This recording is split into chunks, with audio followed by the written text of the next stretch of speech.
Across the globe, isolated people live without the benefits of access to the rest of the world.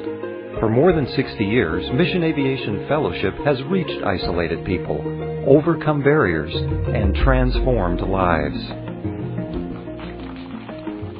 This is a story of beginnings, the early years of MAF, when a few committed aviation pioneers dedicated their lives to reaching people isolated by wilderness barriers.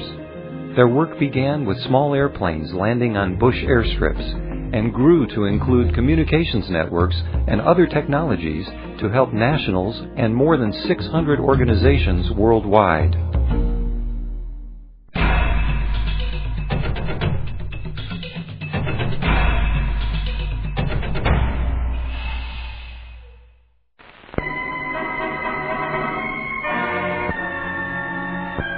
I was flying for American Airlines out of New York City, and the man who led me to the Lord, he said, you know, there's a group of military pilots getting together to fly missionaries after the war. When I heard that, a shiver went through me, because I thought, I'm a new Christian, I'm a pilot, that's me, but that's the last thing I want to do is be a missionary. I don't think we knew what we were getting into. It was a day at a time thing. We just did what was supposed to be done, what we thought we were supposed to do a day or a week at a time. For the first 5 years, we were not any longer than 9 months in one country.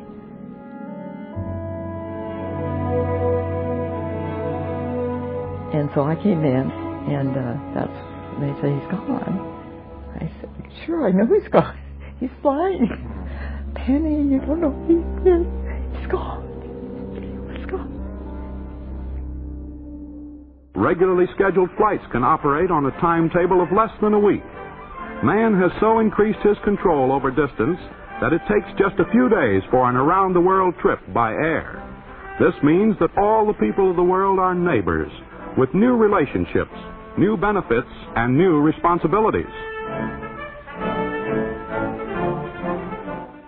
It wouldn't be glamorous, it wouldn't be easy, but as World War II drew to a close, a handful of Christian aviators began exploring an idea that would forever change mission work in developing countries. Use airplanes to overcome geographical barriers and transform the lives of isolated people. Using aircraft and other technologies to help the developing world was an enormous idea with small beginnings. The vision at first was that they needed pilots to fly airplanes to get missionaries to places that they couldn't get otherwise. Missions, a lot of the missions wanted to do their own, and missionaries wanted to have their own planes. The pilot who went to Ecuador and flew for Gospel Missionary Union with his own plane had 40 hours and no mechanical training. Well, the airplane got sicker and sicker, and one day it just didn't come home. Well, they were forever convinced that it should be a specialist organization operating their airplanes.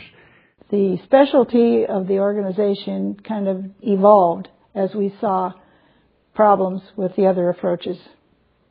It needs to be a cooperative service, where one airplane or a group of airplanes can serve a number of missions. Much more efficient that way. And doing that with professionals, with a professional pilot and mechanic.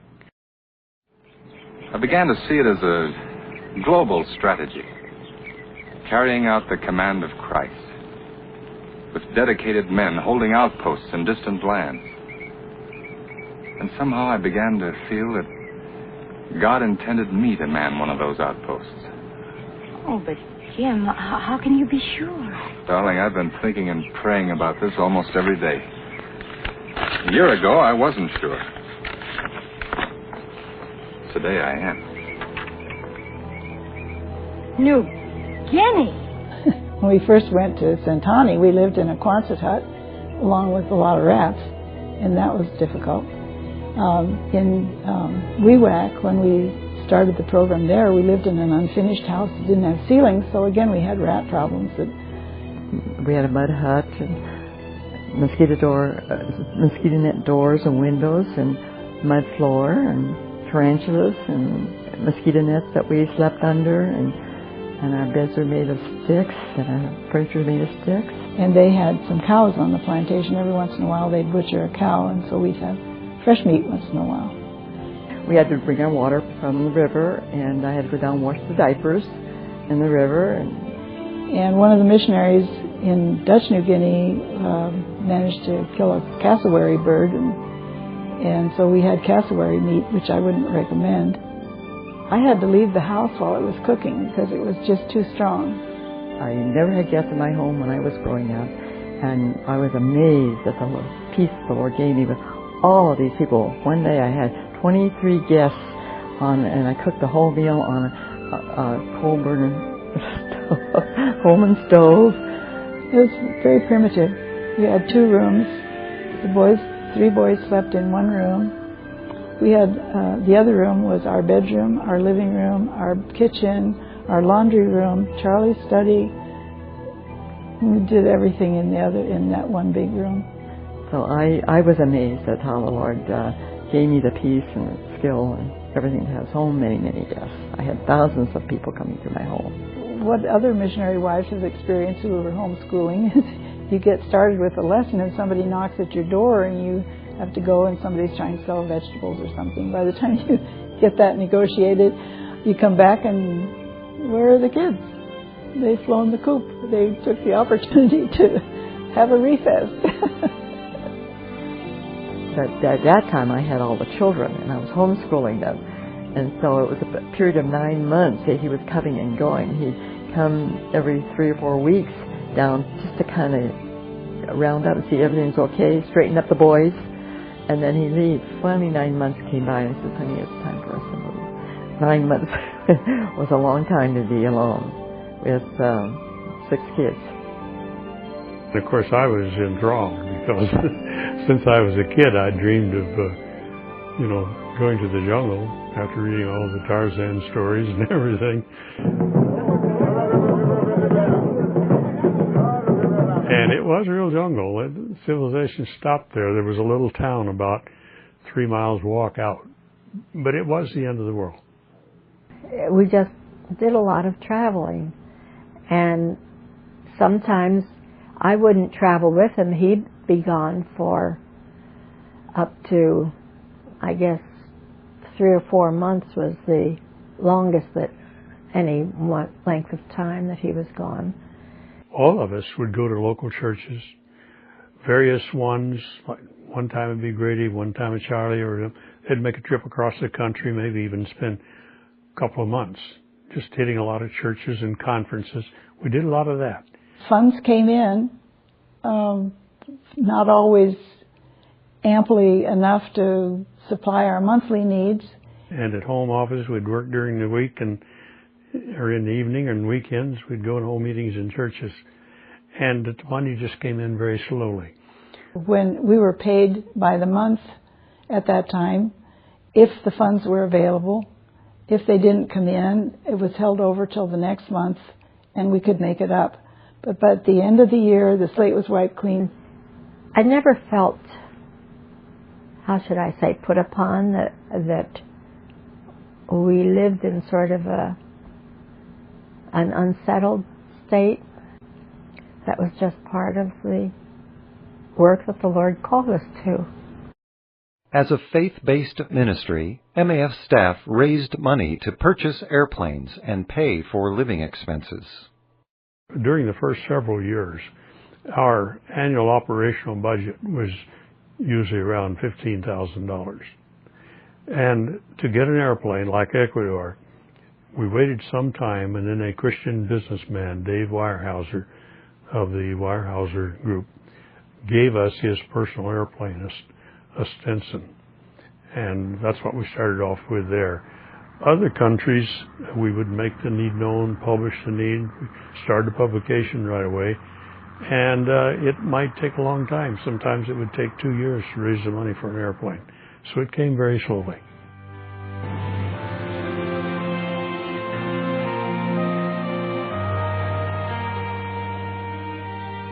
The team who helped get the fledgling organization into the air included Jim Truxtun, Betty Green, Grady Parrott, and Charlie Mellis.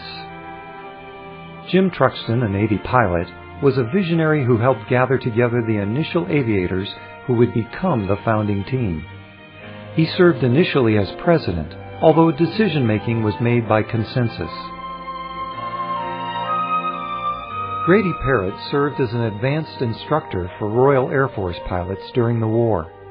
His background as a CPA also helped the new organization as it struggled for financial footing. He served as president for more than 20 years and helped the ministry grow by building relationships, practicing diplomacy, and raising money for airplanes throughout the world. Charlie Mellis was an Air Force B-17 pilot with 32 missions over Germany during the war. A gifted writer, he was also good with details and well organized. He led an early reorganization of the ministry's decision-making structure to be more responsive to field challenges and opportunities. He also served as president for several years in the 1970s. Betty Green was a Women's Air Force service pilot flying a variety of aircraft during the war. She opened the first MAF office in 1945 and served as the first pilot in Mexico in early 1946. In Peru, she was the first woman pilot to fly over the Andes. Jim Truxtun described Betty as wonderfully qualified and the type of Christian who is ready and willing to take a step of faith, leaving good pay, for a position of no guarantee or visible evidence of support. There was never one leader of MAF. It was always a group. Now, they each had their strengths and weaknesses, but it was always a team. None of the guys felt superior to any of the other guys. The three primary characters, Jim, Charlie, and Grady, and Betty when she was around, all the three guys knew that they needed each other. Grady Parrott may be off in Nepal or New Guinea someplace doing a survey. Charlie's running the organization. At other times, Charlie would be like in New Guinea or Nigeria helping out. Then Grady's running the organization. During the war, Hobie Lawrence flew military transports as a civilian. Following the war, he became an American Airlines pilot at the age of 21. He came to the new organization with the most flight experience and utilized that background over the years in conducting countrywide surveys, developing the flight orientation program for new pilots, and supervising other technical efforts. Before I went to the field, it's just while I was at Wheaton, I met Nate there in the early spring of 1948, and I was pretty sure I was going to be going with MAF. And Nate came by, had been to Mexico rebuilding the Waco, and so we talked about it, and he assumed I was going, and I said, well, only one thing that bothers me, I kind of hate to go down single. And he said, oh, don't worry about that. He said, all the good girls are already shoved off and are waiting for you down there. And that was true. Hatch Hatcher was both a pilot and a licensed aviation mechanic. He served in Mexico for more than 20 years and created the organization's first standard operation manual to complement Hobie Lawrence's flight program for potential pilots. In 1971, Hatch was checking out a United Airlines pilot who was considering joining MAF. Their plane went down under unknown circumstances in the mountains of California. Both men were killed. When Hatch passed away, the first Sunday, our family got together and didn't go to church. We sat around each other and said, what do we remember of our dad? And the thing that they remember is getting up every morning, didn't matter how early. Their dad was always in the study in God's Word.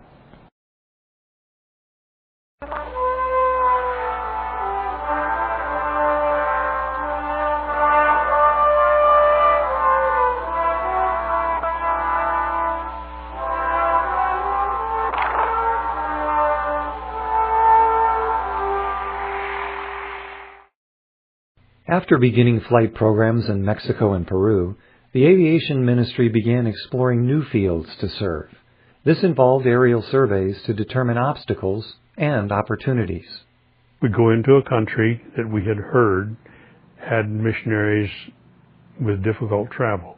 We'd go in, travel over the trails, go to the canoes, study their transportation, study where missions were working, what were the real needs, figure out where a logical base could be, and how the airplane could serve, even work out trial schedules of how this could work. I did that for Honduras, later came back and set up a program there. I did it in Colombia, and because of the rebellion that was going on, we weren't able to do anything. Later, Jim Truxtun and I together did the aerial survey of Venezuela.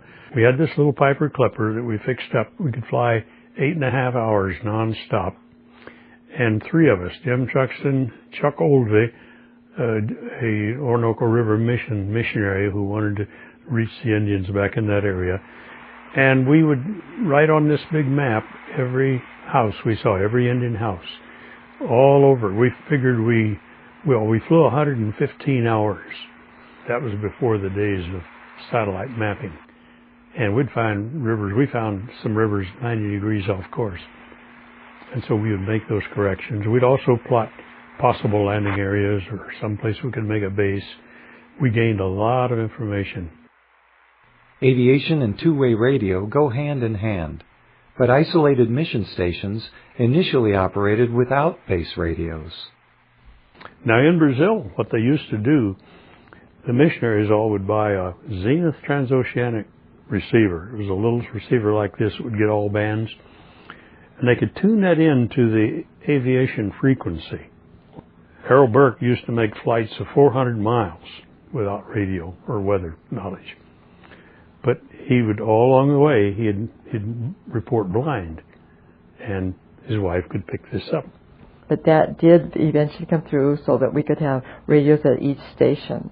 And we didn't just have to guess of going in and coming out, and guess whether Hatch is going to come home. In fact, the night he was gone for 3 days, I remember going to the general camp director and saying, if something has happened to Hatch, the sooner we get to him, the better. He said, well, we will meet after supper and discuss it. Well, I think that was the night he came in. Ecuador became the first program to benefit from a jungle radio network. With the help of HCJB radio technicians, that had been the plan. We set up radio networks. We put radio at the base, a more powerful one. We put radio out at stations. And that served several purposes. One was to give the pilots weather and to keep track of the planes so they could be logged, but also to communicate with the missions to find out their needs. They could order supplies, order trips. So it was one big busy network. In the early 1950s, Charlie and Claire Mellis moved to the Indonesian side of New Guinea with the goal of opening a flight program. Charlie was determined that we would go ahead, and he went to work and got permission from the government, worked on that. That took most part of a year. Meanwhile, funds came in and we could get an airplane, and it was delivered on Christmas Eve of 1954. Bob and Betty Hutchins came over from the other side to help Charlie get the flying started. If only our people at home could be here to see the darkness disappear under the light of God's Word. The missionaries taught what they called the preacher boys. The preacher boys went out and traveled through the countryside and evangelized the country. They started their own churches. Early in the game, the missionaries said, this is too big, we can't handle it, because they were turning by the tens of thousands. And the mission said, we can't handle it. The Holy Spirit's going to have to do this. And it was a new thing. The missions kind of took hands off and were only the teachers and the supporters. And it really was the native people who did everything. God gave a vision to a small group of Christian aviators. Their call of God was to the regions beyond the ends of civilization's roadways, where no other form of transportation was available. Here, for instance, in the headwater region of the Amazon River in South America, pioneer missionaries had probed the frontiers to the limits of physical capacity and prayed for means of reaching the regions beyond.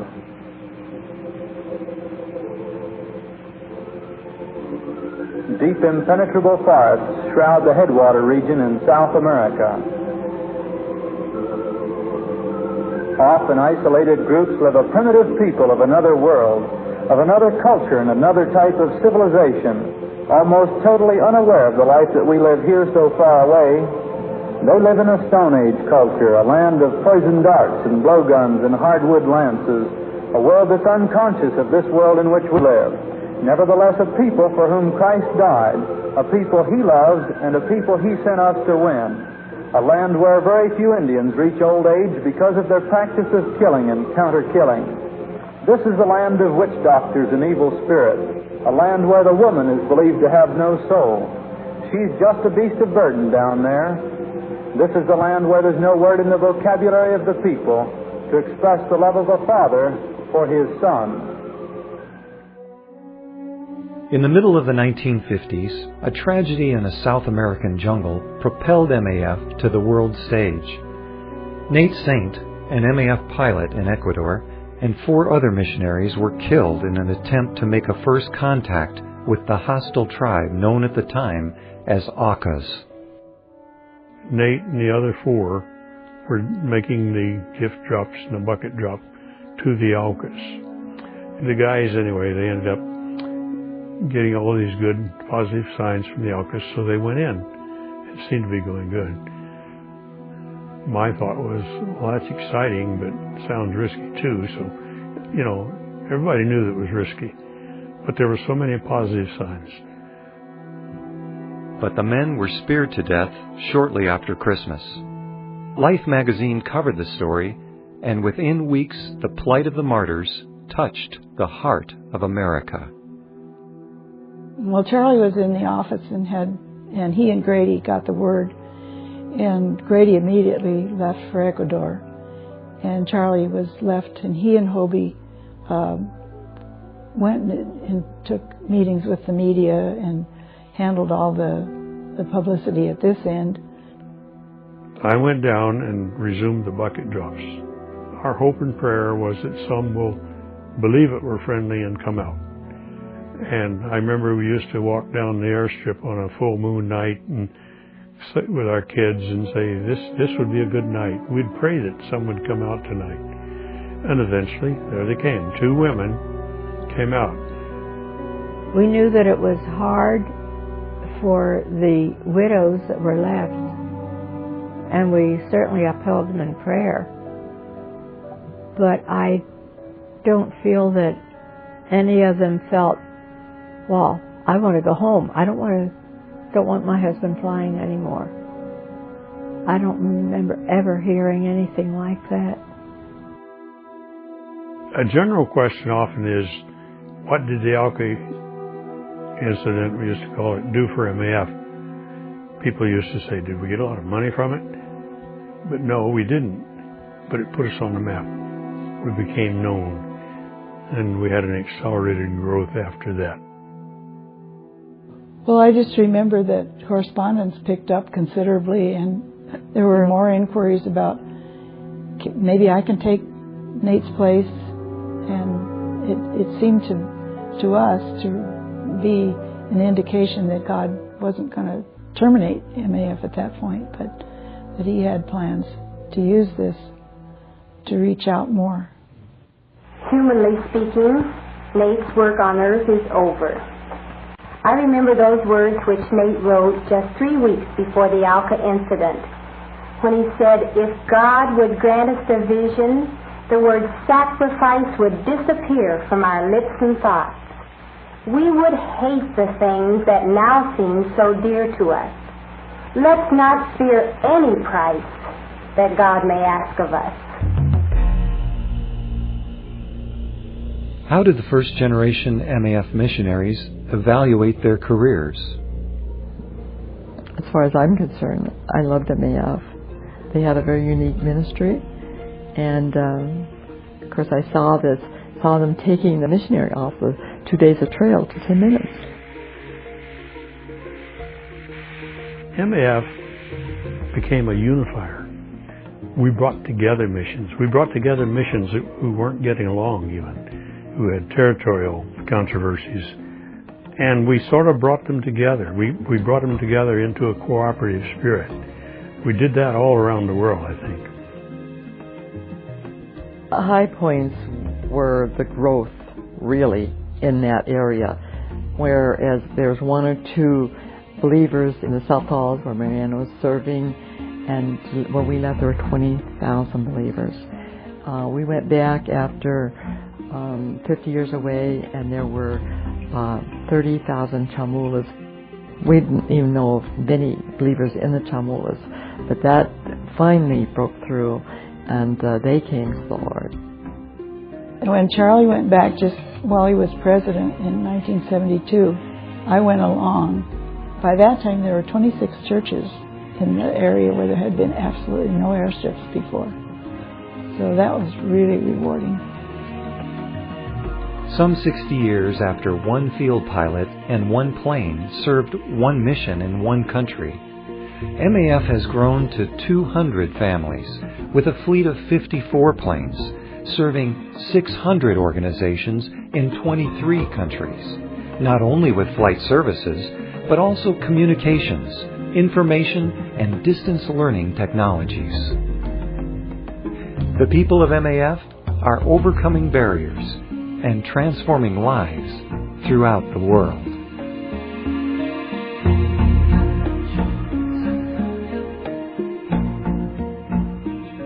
What does God want you to do? Do you want to really give your life to God? Not just do something for a lark, or I'll do this now, or well, I love flying, and so maybe I can serve the Lord flying. What does the Lord want me to do? If this is what I'm to do, and this is what I seem to be qualified to do, and the Lord's leading me, I'm in it until He sends me someplace else. And I really mean that. I don't know what else you could say.